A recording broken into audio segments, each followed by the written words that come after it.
Bismillahirrahmanirrahim. Alhamdulillahirabbil alamin. Wassalatu wassalamu ala sayyidina Maulana Muhammadin wa ala alihi wa sahbihi ajma'in, amma ba'd. Rabbi yassir wa la tu'assir, Rabbi tamim bil khair. Rabbana shrah lana sudurana wa yassir lana umurana wa umural muslimin wahlul 'uqdatam min lisanina yafqahu qawlana. Qala al-mu'allif rahimahullahu ta'ala wa adama nafa'a bi ulumihi wa barakatihi wa nafa'ati madati akhramati fid darin, amin.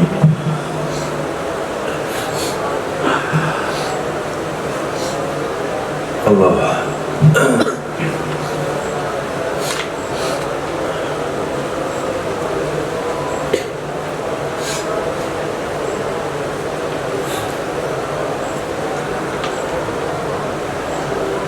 Hadza mazhabul hukama.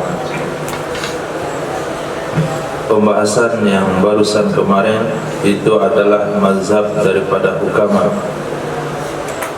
yang mengatakan Zaidun qaimun.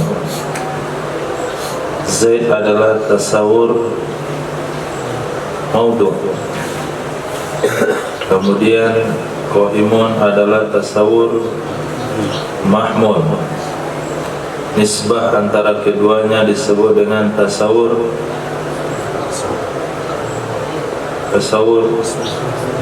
nisbah. Kemudian membayangkan bahasanya berlakunya berdiri sama si Zaid, seperti apa bentuk berdiri itu disebut dengan tasawur hukum. Nah, tasawur yang keempat disebut dengan tasawur tasdik. Tasawur yang keempat yaitu tasawur hukum, itu disebut dengan tasdik. Jadi keempat-empatnya itu tasawur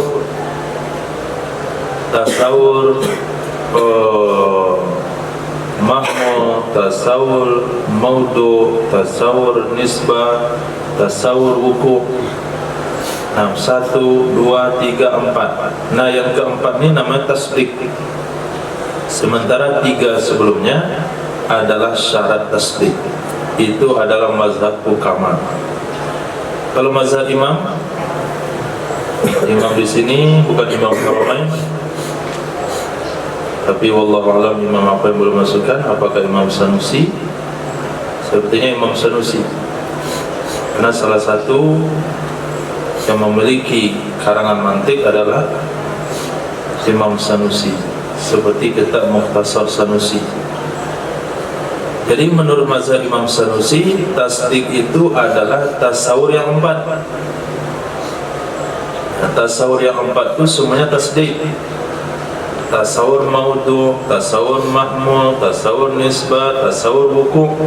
Itu keempat-empatnya itu namanya tasdik. Maka tasdik itu merupakan basit menurut mazhab hukama. Basit itu pengembangan. Basit manakan sesuatu yang dihamparkan. Sementara murakkab menurut mazhab imam,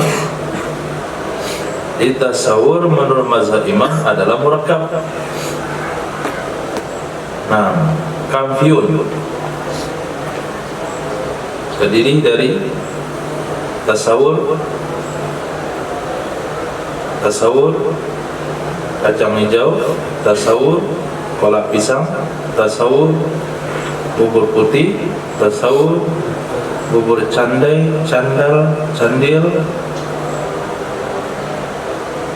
Nah, keempat-empatnya namanya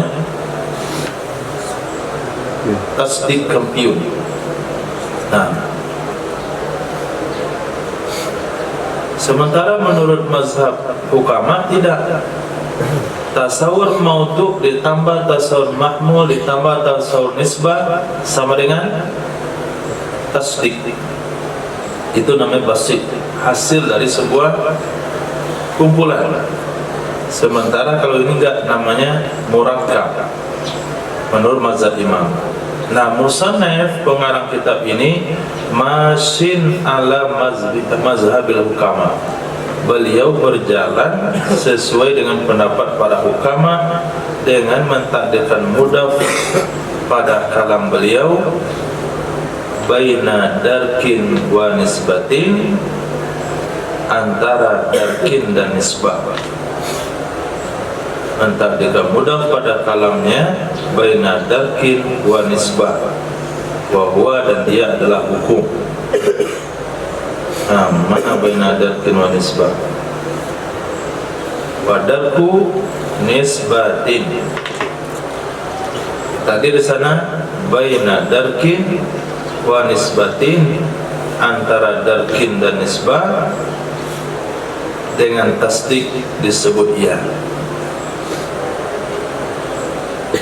Summa innaka, kemudian sesungguhnya engkau, idza aradta, apabila kamu kepengen, an taktuba tasawwur wa tasdiq, bahwa kamu akan menulis tasawur dan tasdik, wa tata'allamaha wa tata'allamahuma, dan kamu kepengen mengajarkan, mempelajari keduanya, tasawur dan tasdik, atau tu'allimahuma, kamu kepengen mengajarkan keduanya, tasawur dan tasdik, niscaya fal muradu bil wad'i, maka yang dimaksudkan dengan kata-kata wada' adalah ma yasmilu dzalik, sesuatu yang mencakup demikian semuanya.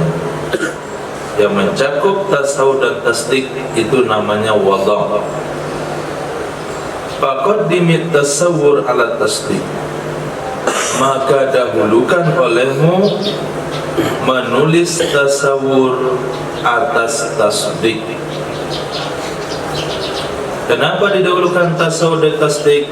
Li'annahu muqaddamun alaihi, karena sesungguhnya tasawur itu didahulukan akan ia tasawur atasnya tasdik, tabaan, secara tabiat, fayuqaddamu wad'an, maka didahulukan akan ia tasawur di segi peletakan atau penempatan. Nah, malam dalam tabiat tasawur itu lebih utama daripada tasdik. Dalam tabiat maksudnya dalam kita mencerna berita.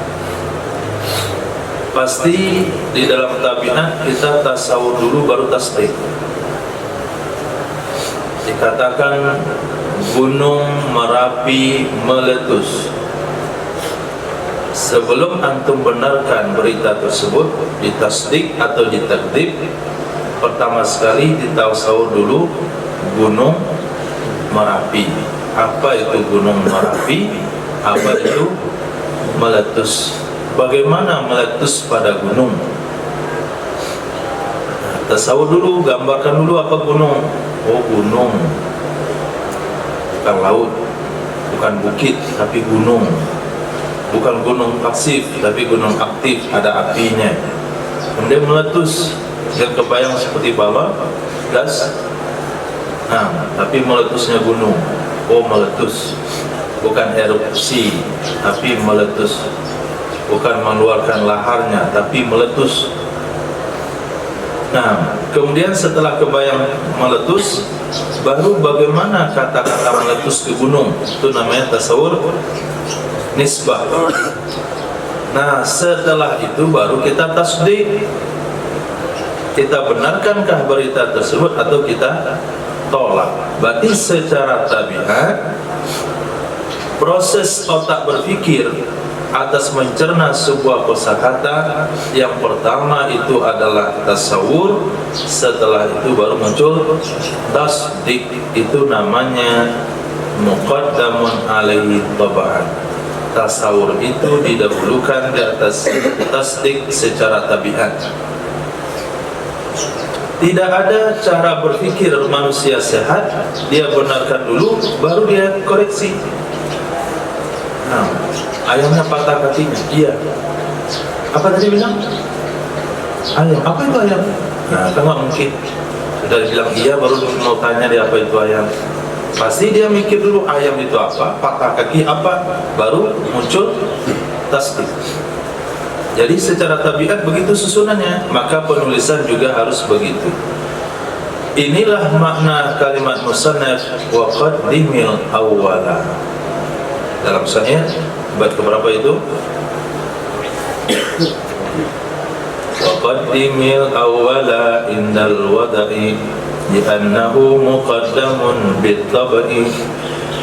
Letakkan olehmu, dahulukan olehmu yang pertama yaitu tasawur, ketika memasang, ketika meletakkan, ketika menulis, karena dia didahulukan secara tabiat.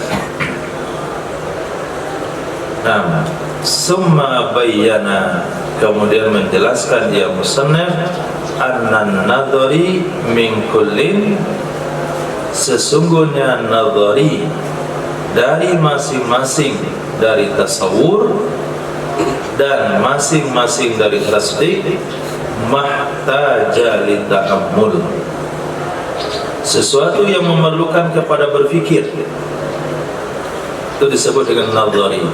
Jadi ada tasawur nadhari, ada tasdik nadhari.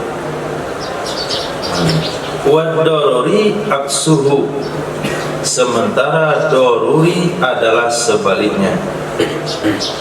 Wa huwa, dan dianya doruri adalah ma la yuhtaju ila dzalik, sesuatu yang tidak diperlukan akan dia sesuatu kepada demikian berpikir. Itu namanya doruri, enggak perlu berpikir. 1 tambah 1 2, 2 dikurang 1 1. Nah, tasawur juga ada yang nadhari, tasawur juga ada yang doruri. Ketika saya katakan periuk, nadhari, doruri. Nah, ketika dikatakan pentil, nadhari, doruri. Katakan kunci Inggris, doruri. Siapa Irfan? Nadhari juga. Inggris masa nggak tahu. Katakan pahat, obeng. Kalau begitu apa namanya?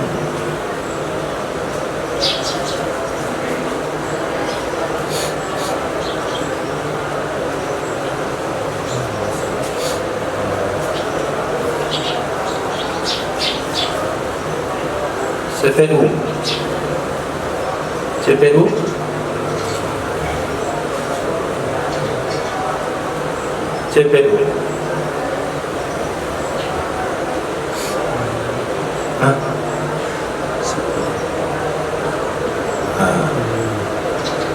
Irfan, ada sebuah komputer. Di sini pakai layar. Sini ada sebuah kotak. Nah, kotak yang mengandung program itu namanya CPU, sistem, lupa pula saya. Pernah dulu kuliah bidang komputer atau di Darul Ulum. Nah, itu disebut nazari. Kayak apalagi dikaitkan dalam masalah buah. Nah, ada buah nadhari, ada buah doruri. Durian, salah. Nah, buah yang dari Amerika itu, buah dari Amerika yang berbulu-bulu,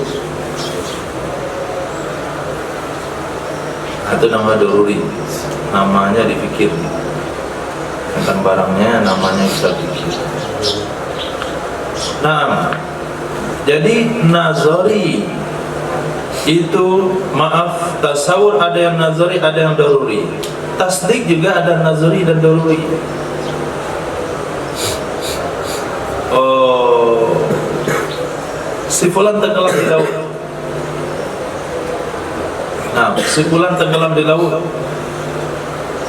daruri. Mobil masuk jurang, daruri. Mobil naik ke langit, baru nazari. Mikir dulu dia untuk membenarkan. Oke. Fal aqsamu arba'ah. Berarti pembagian terbagi 4 kama taqaddam sebagaimana telah terdahulu dari papan. Misal tasawur daruri, contoh tasawur daruri adalah idraku makna lafzil wahid, mengetahui makna lafaz wahid itu setengah dua, setengah dari dua. Kata-kata wahid itu adalah setengah dari dua. Betul Zara? 1/2 dari 2. Kalau berpikir enggak. Dan contoh tasawur nazari adalah idraku makna wahid, mengetahui makna satu itu setengah dari 1/6 dari 1/12. Betul loh. Satu itu adalah setengah dari 1/6, setengah dari 1/6 dari 1/12. Ya. Ya.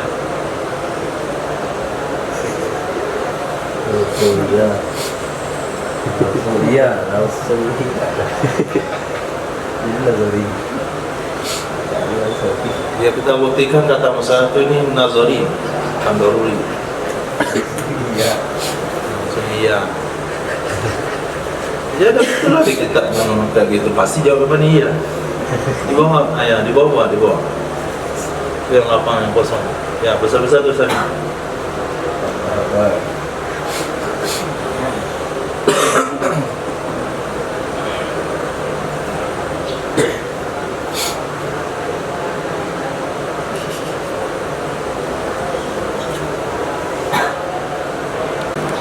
Sama dengan 1/12. 1/12. Ya. Oke, lepas itu Kemudian dibalik 12/1. Dibalik. Jadi 12/12 dibagi 12/1.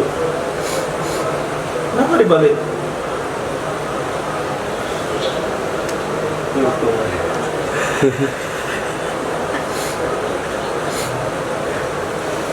Di sini dikatakan setengah dari 1/6 dari 1/12. Dari 1/12 mana?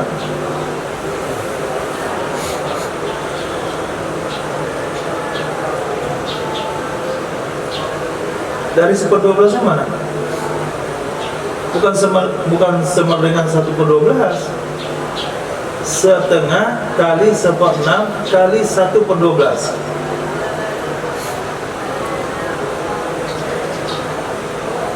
Dihapus, ulang lagi.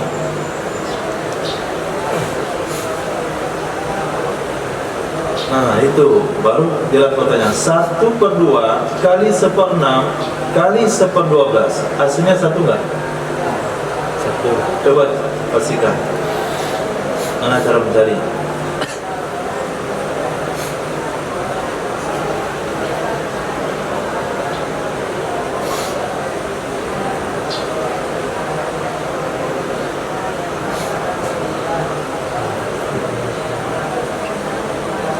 Aku suruh papan semuanya.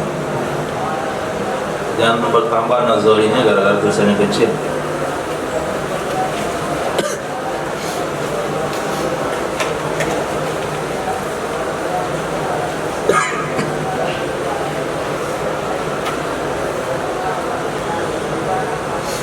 Yang mana yang besar? Oke, ini.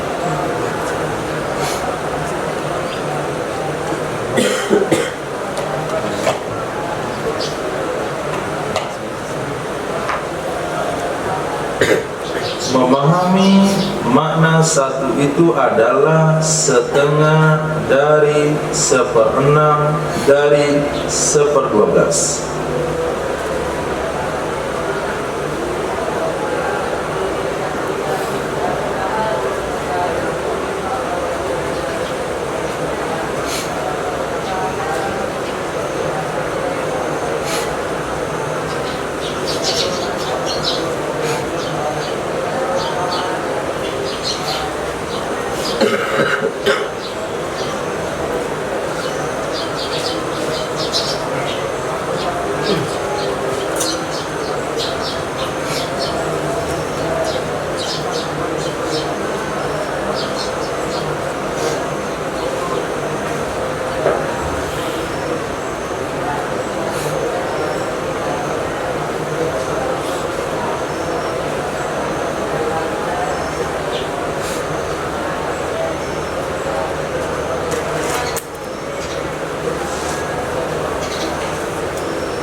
Sudah.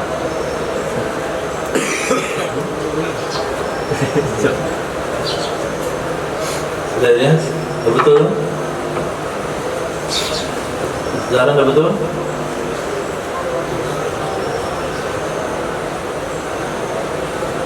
Sudah sama? Gak tahu? Irfan udah? Ini mau belajar matematik atau mau belajar matematika ini? Nah, kita bukan belajar matematika, belajar matematik. Tapi untuk mengetahui satu adalah setengah dari 6 dari 12, itu adalah nazori. Wa misal tasdik daruri, contoh tasdik daruri adalah idraku wuqu'in nisbah fi qaulina, mengetahui terjadinya nisbah pada perkataan kita al-wahid nisful isnain. Nah, kalau tadi mentasawur satu itu adalah setengah dari 2. Kalau sekarang al-wahid nisful isnain. Nah, kata-kata itu dipahami. Wahid mubtada, nisful isnain khabar. Nah, menggabungkan dua kata tersebut, nisbah dari dua kata tersebut, memahaminya itu tasawurnya adalah tasawur doruri. Langsung kita benarkan. Nah, tasdik doruri. Jadi kalau kita dengar ucapan seperti itu, kita langsung mentasdiknya secara cepat. Sementara contoh tasdik nazari adalah idraku wuqu'in nisbah fi qaulina, mengetahui terjadinya nisbah pada perkataan kita al-wahid nisfu sudusil isnai asyar. Satu itu adalah setengah dari 1/6 dari 1/12. Nah, ketika kita dengar kata tersebut, kita membenarkannya tidak bisa langsung, tapi dengan memastikannya terlebih dahulu. Ketika ditanya sama kita, betul nggak itu? Kita katakan tunggu sebentar. Nah, itu disebut dengan nazori. Kita tidak bisa memberi respon benar atau salah kecuali setelah berpikir. Wa bima taqarrara, dengan sesuatu yang telah tetap dari ulasan sebelumnya, ulima, itu bisa diketahui inhisarul ulum bitasawurat wat tasdiqat, terbataslah seluruh ilmu itu pada tasawur dan tasdik. Jadi ilmu itu terbatas pada tasawur dan tasdik.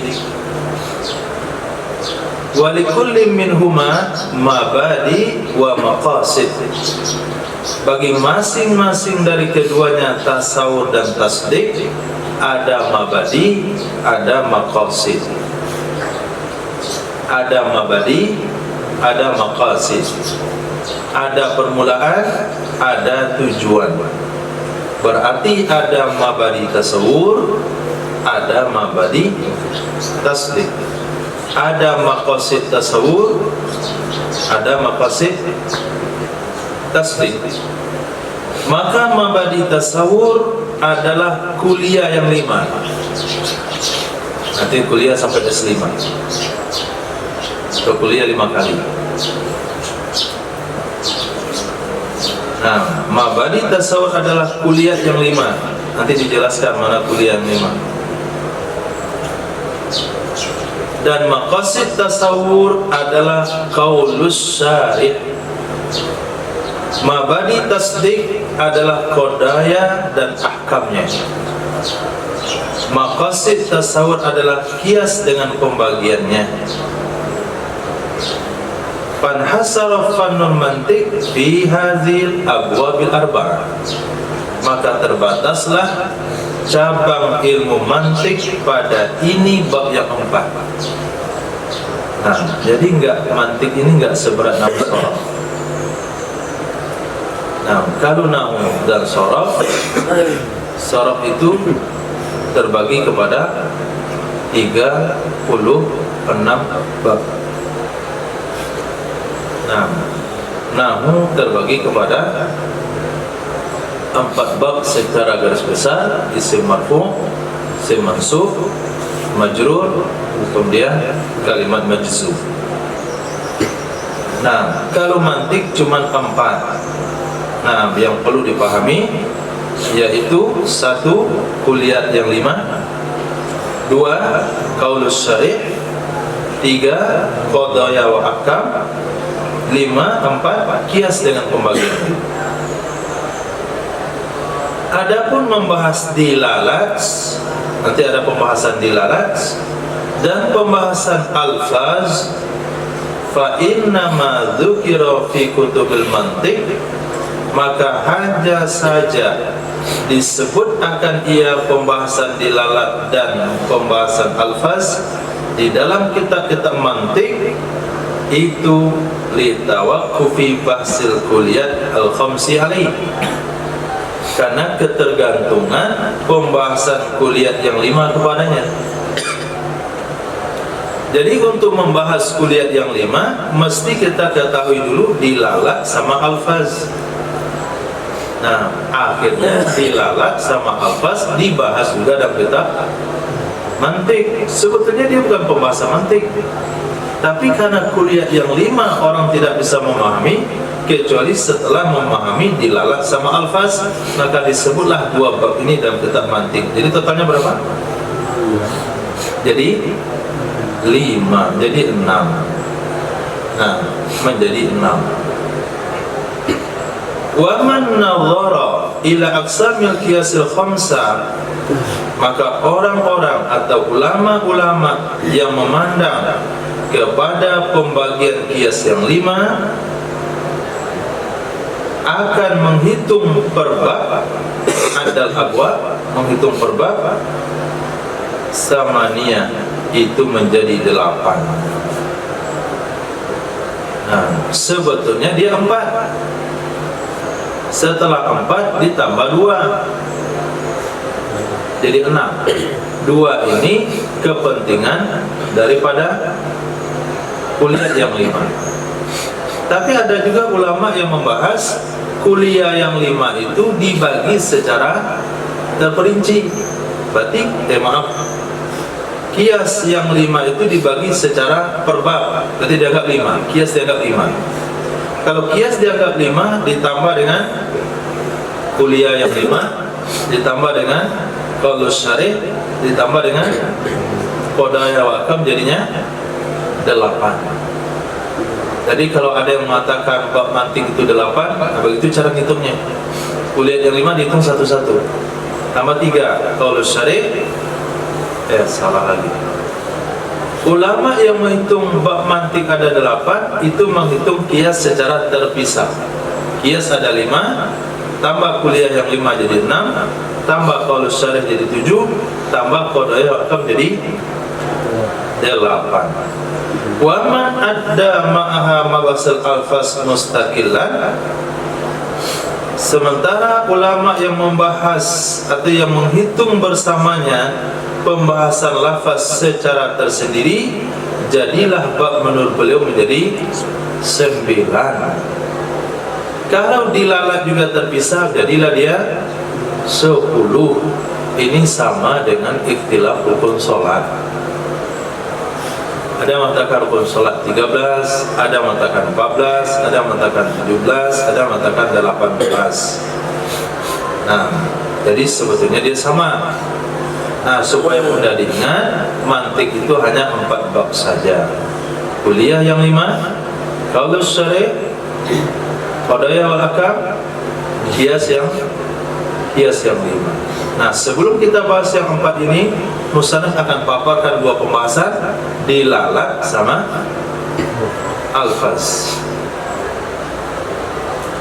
Kayak. Nah, kenapa? Karena otak. Nah, kalau kita berikan dia metode yang mudah dicerna. Tapi apabila kita sulit-sulitkan, dia sulit mencerna. Maka buatlah semudah mungkin sehingga mudah dipahami. Jadi mantik itu nggak sulit-sulit, cuma 4 pembahasan saja. Cuman sebelum 4 pembahasan itu harus 2 pembahasan utama. Selesai 6. Nah, 6 hari selesai. Summa annal munataqa, kemudian sesungguhnya para ulama mantik istolahu, mereka membuat istilah ala tasmiyatil lafzil mufadi bihi makna mufradin, atas memberi nama sebuah lafaz yang diambil faedah dengannya lafaz akan makna mufrad, yang diambil faedah dengannya lafaz akan makna mufrad. Dengan apa mereka beri nama? Dengan qaulis syarih. Itulah qaulis syarih, lafaz yang maknanya mufrad. Contoh, al-hayawanin natik, hewan yang natik, hewan yang berakal. Nah, ini namanya qaulus syarih. Kenapa? Apa itu hewan yang berakal? Mahwa al-insan. Al-insan itu murakkab atau mufrad? Mufrad. Jadi sebuah pembahasan yang menghasilkan kata tunggal itu disebut dengan qaulus syarih, kata-kata yang jelas atau kata-kata yang menjelaskan. Seperti hayawan natik dalam mendefinisikan manusia, al-mutawassili bihi ila makna mufrad, yang mengantarkan ia kata-kata hayawan natik atau yang sampai ia seseorang dengannya kata-kata hayawan natik kepada makna mufrad, yaitu makna dari insan. Inilah makna kata musannaf, wa ma bihi ila tasawwurin wusil yud'a bi qaulin sarih. Wa ma bihi ila tasawwurin wusil, apa saja yang dengan tasawur disampaikan, apa saja yang dengannya kepada tasawur disampaikan, disebut dengan qaulin sarih. Wastalahu, dan mereka membuat istilah atas memberi nama lafaz yang memberi faedah dia lafaz bagi tasdik. Kalau lafaz itu memberi faedah tasdik, itu disebut dengan hujjah. Nah, itu bedanya qaulus syarih sama hujjah. Ada hujjah dalam pembagian tadi? Berarti ditambah lagi pembahasannya. Kiasan. Maksud hujjah adalah kias. Nah, seperti al-alam mutaghayyir, alam itu berubah-ubah. kullu mutaghayyir hadis. Setiap yang berubah itu baru. Nah, kata-kata ini mengantarkan kemana? Mengantarkan kepada kalimat mufrad atau murakkab? Mutawassil bihi ila natijah. Kata itu mengantarkan seseorang kepada sebuah kesimpulan, yaitu al-alam hadis. Murakkab atau mufrad? Murakkab. Ini disebut dengan qiyas atau disebut dengan hujjah. Inilah makna kata musannaf, wa ma li tasdiqin bihi tusila bi hujjatin yu'rafu indal uqala. Sesuatu untuk tasdik, dengannya disampaikan, disebut dengan hujjah. Dengan hujjah dikenal menurut ulama, menurut orang-orang yang berakal. Tidak bisa dibedakan kalau syarih dan hujjah atau dengan qiyas. Tadi kita diperkenalkan bahasanya mantik membahas tentang qadaya dan ahkam, membahas tentang qiyas, membahas tentang qaulus syarih. Nah, perbedaan qaulus syarih dengan qiyas adalah kalau kalimat menghantarkan kepada kata tunggal namanya qaulus syarih, kalau ngantarin kepada kalimat lebih dari satu yaitu alam hadis, alam satu, hadis satu, kedua, maka disebut dengan qiyas. Sudah. Jadi istilah yang mana yang belum untuk ketahui dari 4 pembahasan? Yang belum dibahas dari 4 pembahasan yang mana? Kuliah yang 5 sama qadaya dan ahkam. Qaulus syarih sudah. Nah, qiyas sudah. Nah, sebelum kita bahas kepada 4 pembahasan tersebut, ada 2 pembahasan pengantar. Yang pertama adalah dilalat. Anwa'ud dilalatil wad'iyyah. Dilalatul lafzi ala ma wafaqa yad'unaha dilalatal mutabaqah. Dilalah lafaz atas sesuatu yang mensesuaikan ya sesuatu akannya lafaz, mereka menyebutnya dilalah dengan dilalah mutabaqah. Wa juz'ihi atau kepada ma wafaqa, dilalatul lafzi ala juz'ihi, dilalah lafaz atas bahagiannya lafaz, tadammunan secara terkandung, wa ma lazim dan sesuatu yang lazim, bahwa iltizam maka dia adalah dilalah iltizam, an bi aqli tuzim bahwa dengan akal dilazimi ia.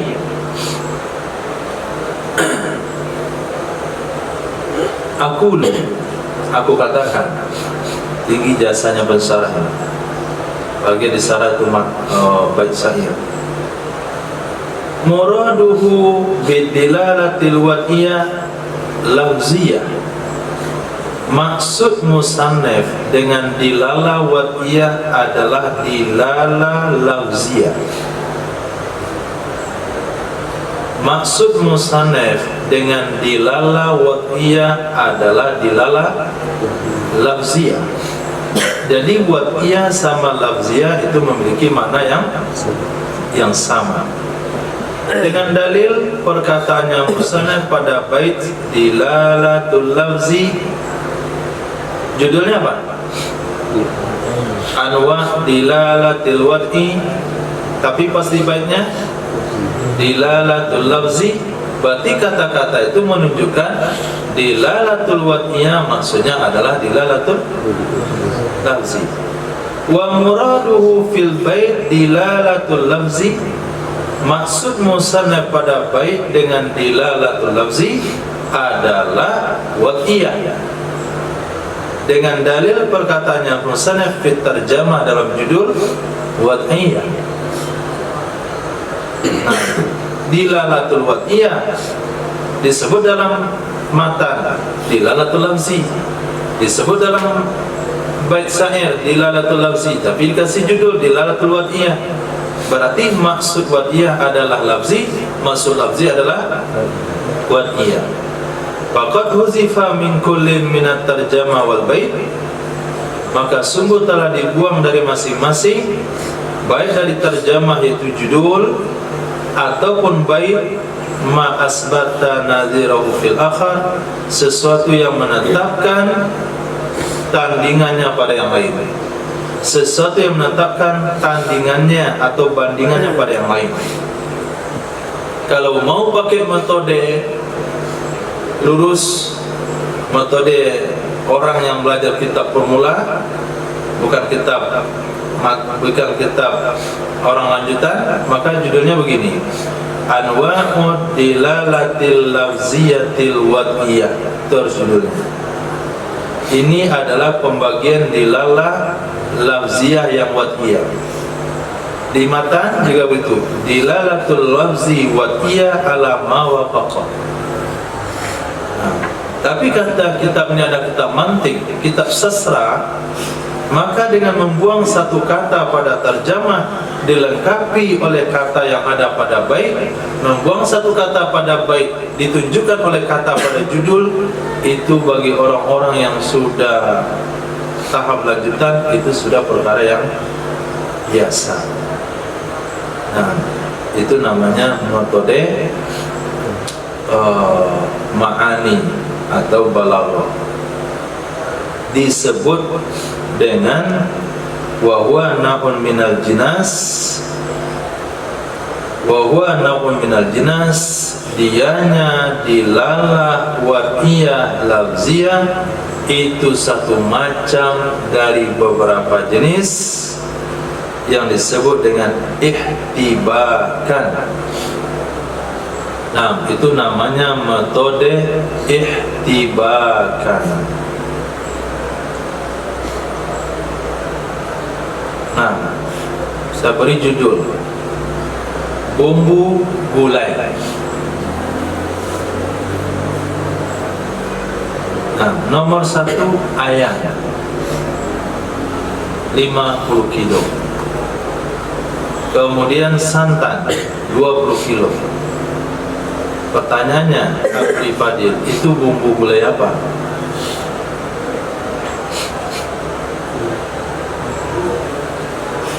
Itu bumbu gulai apa?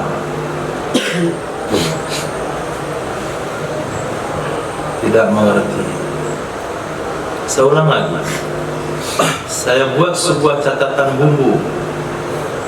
Saya beri judul bumbu gulai. Zahran, bumbu gulai. Nomor 1, ayam 50 kilo, santan 20 kilo, cabai 5 kilo. Itu gulai di atas gulai apa? Nyom? Zahra? Ayam. Di mana antum tahu gulai ayam? Karena di bawah ada ayam. Nah, nomor 1 ayam. Ayamnya diapain? Di mana antum tahu di gulai? Di judul. Itu namanya metode ihtibakan. Apa? Jadi disebut dilalatul wad'iyah. Maksud wad'iyah adalah lafziyah. Di mana kita tahu di bawahnya dilalatul lafzi. Nah, dilalatul lafzi yang dimasukkan di bawah maksudnya adalah wad'iyah. Di mana kita tahu di judul. Dabri? Paham?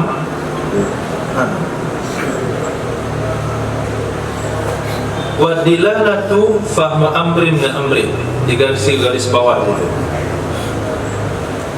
Nah, dilalah adalah memahami urusan dari urusan. memahami satu perkara dari perkara lain itu namanya dilala.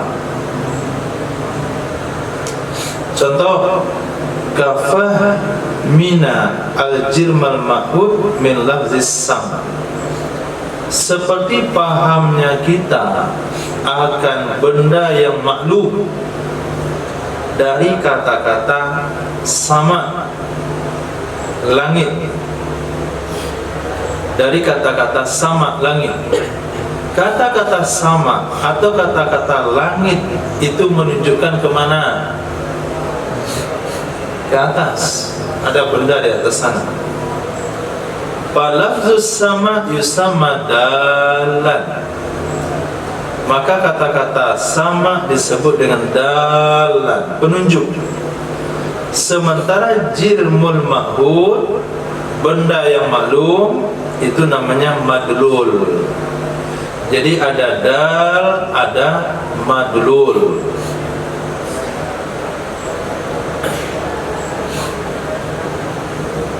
Ilyas, kalau kita lihat ada asap, itu menunjukkan apa?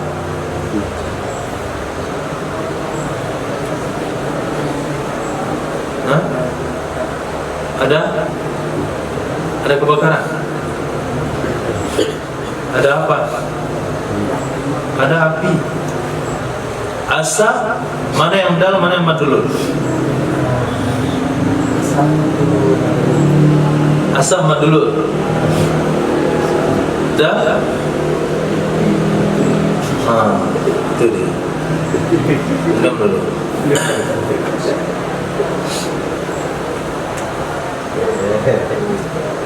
Zahran, kita lihat asap dari kejauhan, itu menunjukkan ada api. Mana yang menjadi dal? Sama barangnya dulu. Apa tidak?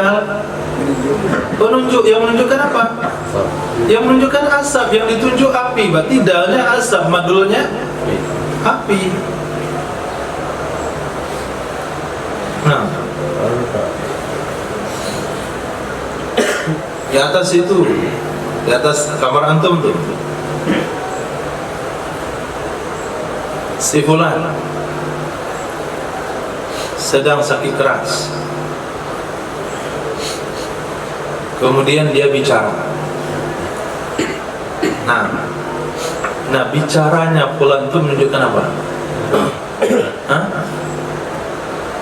Bicara itu menunjukkan apa? Apa?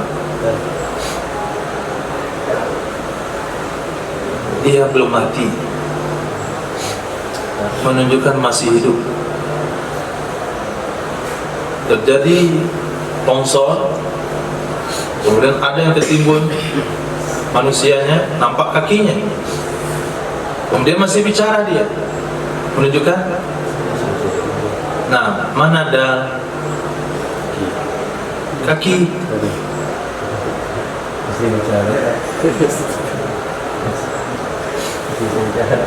Bicara itu dah. Dia masih hidup, itu namanya madulun. Oke. Wa dilalatu bihasbi dal situ aqsam. Dilalah dari sudut pandang dal yang menunjukkan itu ada 6 pembagiannya. Dilalah dari sudut pandang yang menunjukkan itu ada 6 pembagiannya. Kenapa bisa dibagi 6? Li'anna dalla imma ayakuna lafzan. Karena sesungguhnya yang menunjukkan ada kala bahwa ada ia itu lafaz. Nah, yang menunjukkan itu ada kala lafaz. Seperti contoh yang telah terdahulu. Sama itu menunjukkan kepada langit, kepada benda. Atau bukan lafaz. Mana contoh bukan lafaz? Ad-dukhani dali alanna. Asap menunjukkan atas adanya api.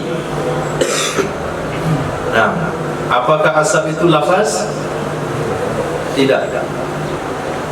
Wa kullu minhuma, sing dari keduanya, lafaz dan bukan lafaz, imma ayakuna dalan bil wad'i, ada kala bahwa ada ia masing-masing itu menunjukkan dengan wada'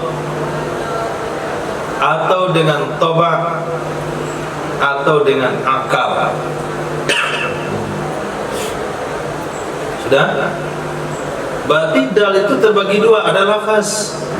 Lafaz juga terbagi tiga. Dal bil wada', dal bil toba', dal bil akal.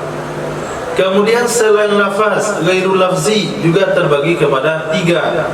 Ada bil toba', ada bil wada', ada bil akli. Dengar aja dulu, itu contohnya di bawah. Misalu dilalatil ghairil lafzi wad'iyah, contoh dilala selain lafaz yang wad'iyah. Contoh dilala selain lafaz tapi dia wada' adalah dilalatul isyarah ala makna na'am aula, dilala isyarat yang menunjukkan iya atau tidak. Irfan, sudah makan belum?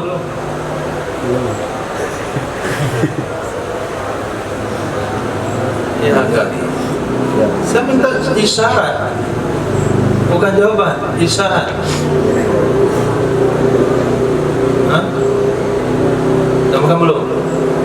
Nah itu namanya dilala ghairul lafzi. Dilala tidak pakai lafaz, tapi itu wad'i, yaitu isyarat yang menunjukkan pada tidak dan iya. Primam.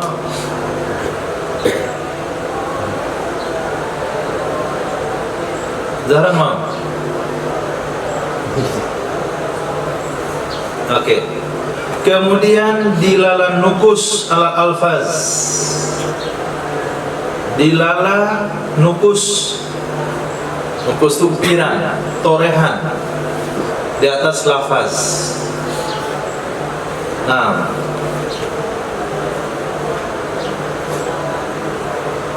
coba Apri, antum tulis di punggung Isa.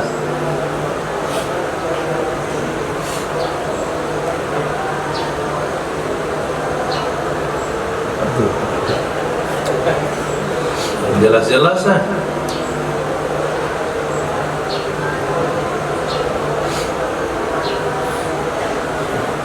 Apa Zah?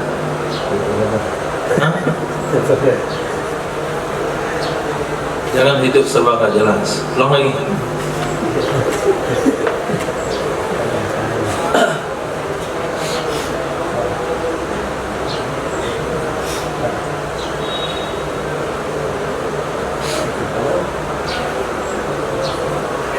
Apa? Hah?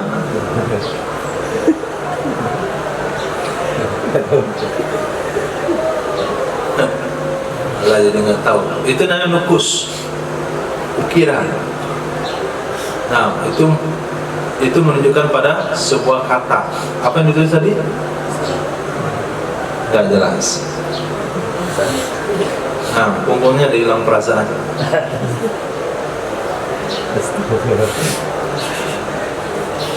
Atau masa kecilnya nggak bahagia. Ada pernah mainan itu enggak? Pernah? Udah lupa. Kemudian contoh dilala tabi'iyah. Contoh dilala tabi'iyah. Ini bukan wada', tapi tabi'iyah. Tabi'iyah itu sesuatu yang memang semula jadi begitu, bukan sesuatu yang diterapkan oleh kehidupan masyarakat, tapi sesuatu yang terjadi secara alami. Itu disebut dengan tabi'iyah. Dilalatul hamra alal khajal, dilalah merah menunjukkan malu.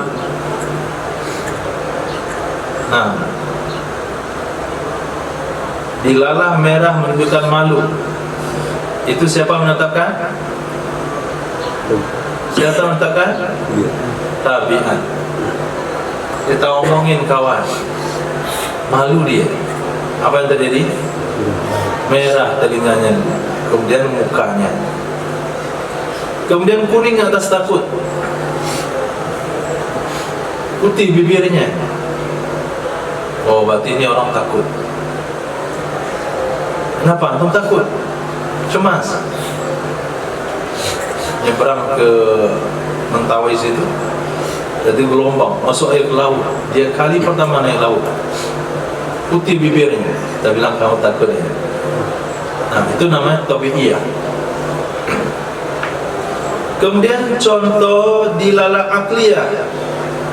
Dilalah bukan pakai wada', bukan pakai tabiat, tapi pakai akal. Mencernanya pakai akal. Dilalatul alam ala mujidi. Dilalah alam ini atas yang menciptakannya. Adanya alam menunjukkan atas adanya sang pencipta. Itu tabi'iyah? Tidak, itu pakai akal. Itu yang dibahas dalam tauhid. Wa huwa bari jalla wa ala.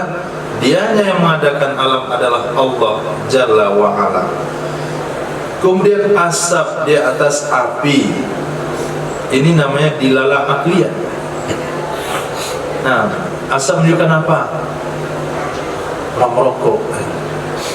Kan tergantung dengan akal dia mencerna bagaimana. Nggak ada orang bilang asap menunjukkan ada seorang merokok. Nah, di mana ada asap, di situ ada api. Itu semuanya bukan pakai lafaz. Kemudian contoh dilalatul lafzi yang wad'iyah. Dilalah asad ala hayawanil muftarish. Kata-kata asad menunjukkan atas hewan buas. Kata-kata insan menunjukkan kepada hayawanin natik, hewan yang bisa bicara. Kemudian contoh dilalah tabi'iyah. Lafaz, lafaz bukan reaksi, tapi tabi'iyah, yaitu dilalatul anin alal marad. Dilalah rintihan atas sakit.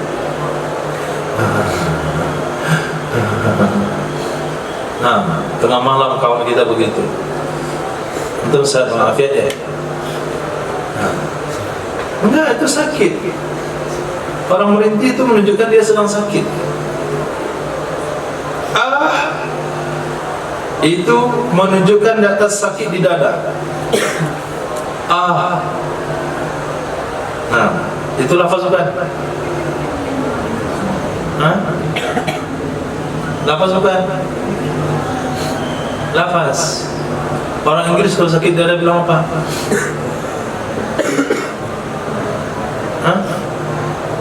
Orang Inggris kalau sakit di dadanya dia ngomong apa? Orang Jepang? Orang Arab? Sama. Nggak akan ada bahasa Inggrisnya sakit dada beda-beda. Itu namanya tabi'iyah, bukan wad'iyah. Kalau bahasa itu diterapkan oleh orang. Kalau tabi'iyah itu tidak melihat suku dan bangsa. Antum membeda nangisnya orang Inggris sama orang Indonesia, sedih. Coba nangis dulu bahasa Inggris, nggak ada, sama saja. Itu tabi'iyah namanya, bukan wad'iyah. Kalau saya lihat orang Arab susah mengingat tangisnya bahasa Arab, nggak ada tangis bahasa Arab. Kemudian contoh akliyah adalah dilala kalamil mutakallim min wara'in. Dilalah bicaranya orang bicara dari balik jidar atas hidupnya orang bicara. Dilalah kalamil mutakallim, bicaranya orang yang bicara dari balik dinding menunjukkan di atas hidupnya. Itu juga namanya dilalah kalam. Dilalatul lafzi. Nah, kalau dia bicara di balik dinding, secara akal kita pahami orang itu hidup. Kemudian soroha ala musibatin, teriakan atas musibah itu yang menimpa, soroha, teriakan. Kata-kata teriakan menunjukkan kepada musibah yang menimpa dengan orang yang berteriak. Nah, teriakan itu adalah lafzi. Nah, ada anak-anak mendengar teriakan orang tuanya, tapi dia nggak respon. Kenapa dia nggak merespon? Karena akalnya tidak bisa mencerna teriakan itu telah terjadi sesuatu. Dengan akal seseorang bisa memahami teriakan itu menunjukkan kepada telah terjadi musibah kepada orang yang berteriak. Titik. Itu 6 pembagian dilala. Wal mukhtaru min hadil aqsami, min hazil aqsam, yang dipilih dari ini pembagian yang 6 adalah dilalatul lafziyatul wad'iyatu. Yang kita bahas di sini adalah dilalah lafziyah wad'iyah. Dilalah lafziyah tabi'iyah enggak dibahas. Dilalah lafziyah akliyah tidak dibahas. Nah, dilalah ghairul lafzi juga tidak dibahas. Nah, dilalah ghairul lafzi tidak dibahas. Dilalah ghairul lafzi akliyah itu dibahas dalam ilmu tauhid. Nah, dilalah ghairul lafziyah tabi'iyah itu dibahas dalam kehidupan sehari-hari. Nah, cukup pakai insting. Fakulna, maka kami katakan lafziyah mukhrijun li ghairil lafziyah. Kata-kata lafziyah itu akan mengecualikan bagi selain lafziyah dengan seluruh pembagiannya yang 3. Dan kata-kata wad'iyah itu akan mengecualikan lafziyah tabi'iyah dan lafziyah akliyah. Nah, begitu jelas pembahasan beliau. Telah dipaparkan kepada kita 6 bentuk dilalah, yang dibahas hanya 1 saja, dilalah lafziyah wad'iyah. Summa hazihi dilalah salah satu aqsamin. Kemudian ini dilalah yang mana? Lafziyah wad'iyah itu ada 3 macam. Kemudian ini dilalah lafziyah wad'iyah ada 3 macam. Pertama namanya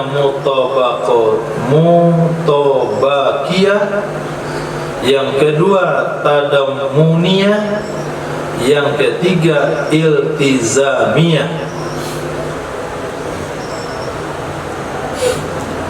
Fal'ula, maka bermula yang pertama dilalah mutabakiyah, dilalatul lafzi ala tamami ma wudi'alah, menunjukkan oleh sebuah lafaz atas sempurna sesuatu yang diletakkan, sesuatu yang diletakkan lafaz baginya sesuatu.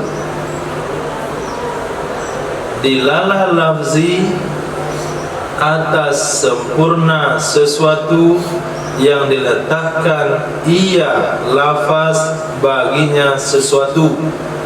Contoh, dilalah insan atas majmu' hayawanin natik. Kita sebutkan kata-kata insan maka menunjuk kepada sebuah pemahaman, yaitu al-hayawanun natiq. Itu disebut dengan dilalah mutabakiyah. Yang kedua, dilalatuhu ala juz'il mahni fi dhamnihi atau fi dhimnihi. Dilalahnya lafaz, pastikan kembali domirnya, dilalahnya lafaz kepada sebahagian makna di dalam kandungannya lafaz. Dilalah lafaz atas sebahagian makna pada kandungannya lafaz. Contoh, dilalatihi, menunjukkannya kata-kata insan kepada hewan saja atau kepada natik saja yang ada dalam kandungan al-hayawanun natik. Itu namanya dilalah tadammuniyah. Yang ketiga yaitu dilalah iltizamiyah. Dilalatuhu, menunjukkannya lafaz ala amrin kharijin, atas perkara yang di luar dari makna, atas perkara yang di luar dari makna yang melazimi baginya lafaz. Contoh, dilalatihi ala qabulil ilmi, menunjukkannya kata-kata insan kepada menerima ilmu pengetahuan, san'atil kitabati ala ma fihi, bisa melakukan menulis atas apa saja yang ada di dalamnya. Inilah makna kalimat musannaf di dalam matan, dilalatul lafzi ala ma wafaqa, disebut dengan dilalah mutabaqah, atau dilalah ala juz'ihi disebut dengan tadammun, wa ma lazim disebut dengan iltizam.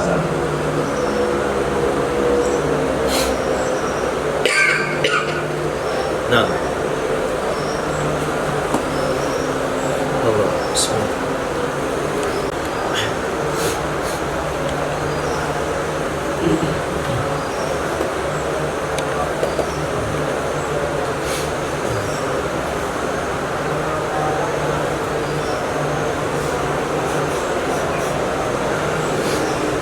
Nama?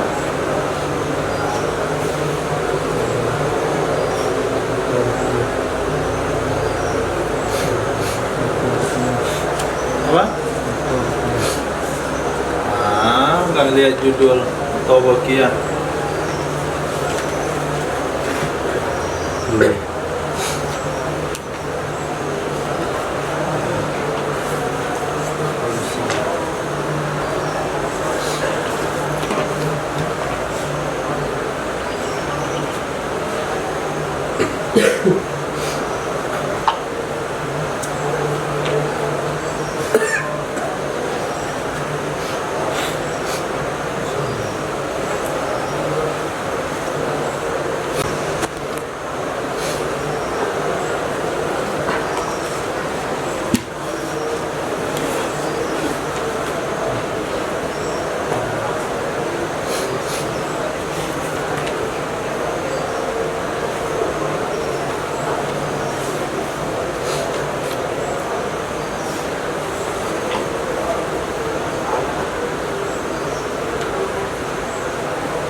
Ilmu mantik akan membahas kuliah yang 5, Qaulus Syarih, Qadaya wa Ahkam, Qiyas yang 5.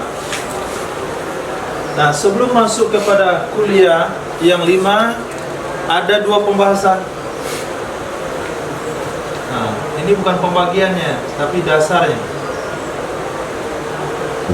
1, dilalat.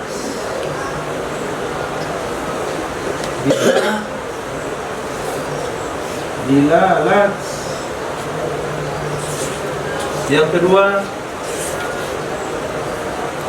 balik. Nah, kita balik saja biar mudah. Mana? Dua kita. Sorry buat kita.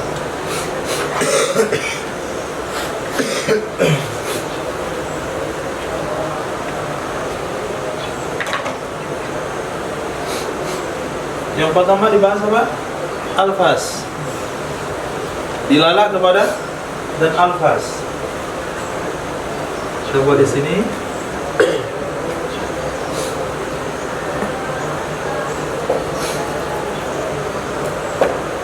Nah, ini untuk mengenal kuliah yang 5 ada 2 pembahasan tambahan, yaitu alfaz sama dilalat.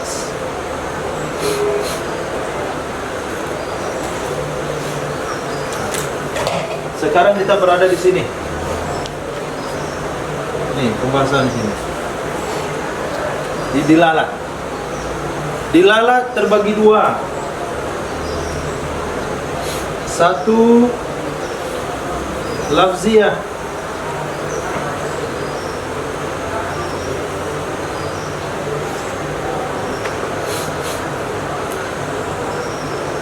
Yang kedua, ghairu lafziyah.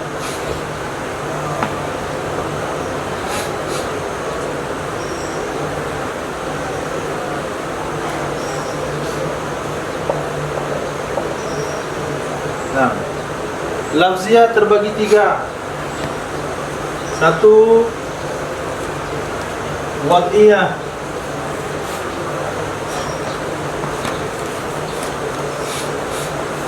2, tobaiyah atau tobiiyah.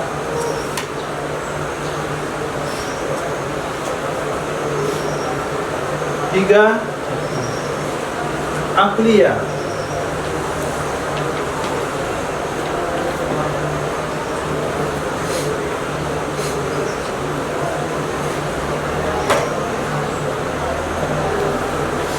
Kemudian ghairu lafziyah juga sama, terbagi 3. Al-wad'iyah,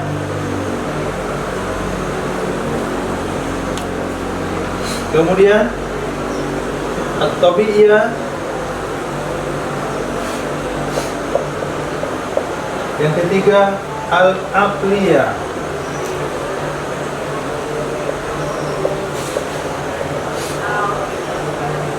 Nah, pembahasan kuliah yang 5 bergantung kepada pembahasan dilalat. Dilalat dibagi kepada 6, yang dipakai hanya dilalah wad'iyah saja. Dilalah lafziyah wad'iyah. Yang dipakai dilalah lafziyah wad'iyah. Nah, wad'iyah ini terbagi 3. 1, mutabaqiyah. Al-mutabaqiyah. Yang kedua apa? Tadamuniyah.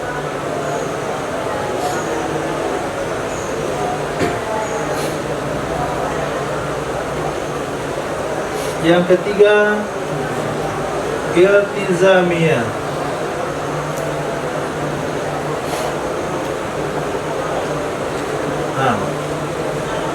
Nah, ketiga-tiga ini dipakai. Sudah ada bayangan?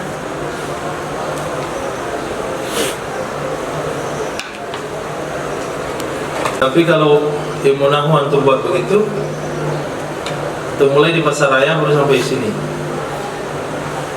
Nah.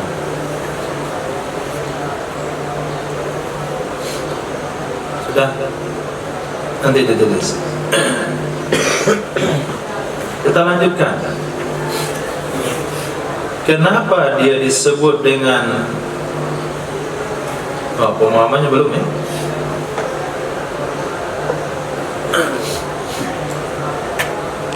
Satu kata menunjukkan kepada makna sempurna. Contoh kalimat insan. Al-insan.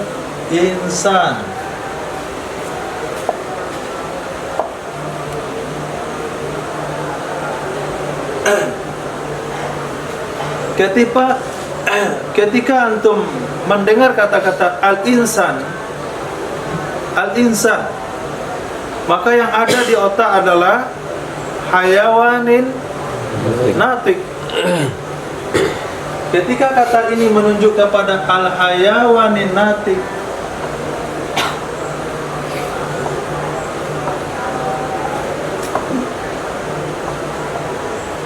berarti dilalahnya mutobakiyah.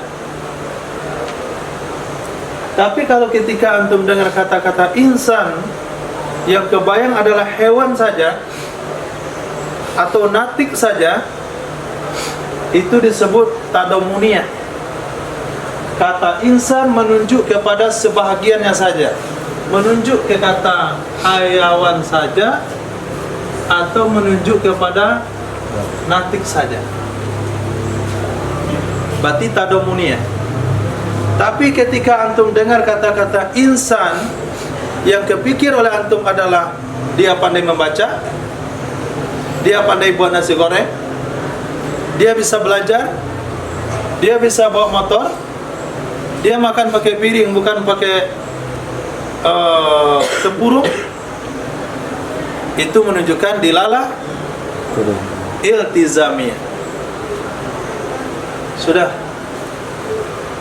paham? Nah, kipas angin, apa yang kebayang?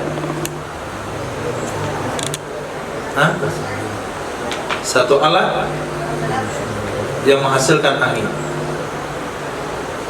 Itu dilalah mutabakiyah. Tapi kalau disebut kipas angin, antum bayangkan anginnya saja yang segar.